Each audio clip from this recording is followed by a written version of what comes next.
In this video, we're going to go over permissions that you can set up for folders or documents inside Zapendo. Now, first of all, let's go into organization setup, and you'll see a list of groups that you currently have.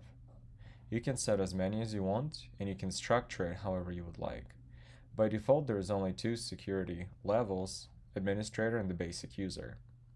Now, if you would like to put extra users into groups that you set up, you can do this here. Now, first of all, I'll show you how permissions work for folders. So if you go specifically into an individual folder like Rooftop Sync, and then on the top right, you'll see this little lock. This is to set permissions for the folder Rooftop Sync. So if I click on that, you'll see the users that currently have access to this folder.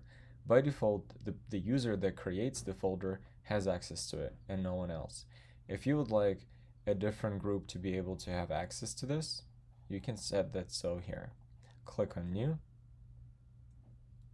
and there you will be able to select a specific group of users that can access this. So they can access, they can modify or delete, right? So this is something you can select, and your group list will be right here.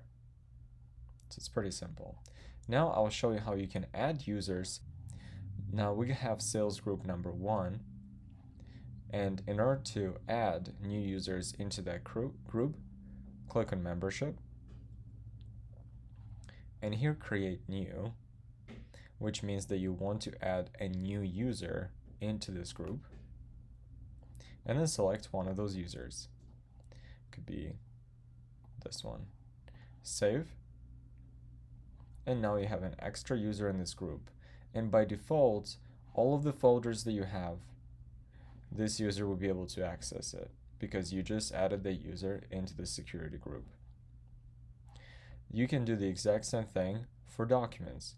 Now, in order to do that for documents, simply click on More, click on Permissions, and then here you can set, again, New, if you would like to add a whole group or a specific user, and type it in right there, or select one of the following. If you would like everyone to have access to this folder or group or document, you can click on Everyone. This will make sure that everyone can access it, or everyone can have all permissions to modify or delete the documents inside the folder or the document itself.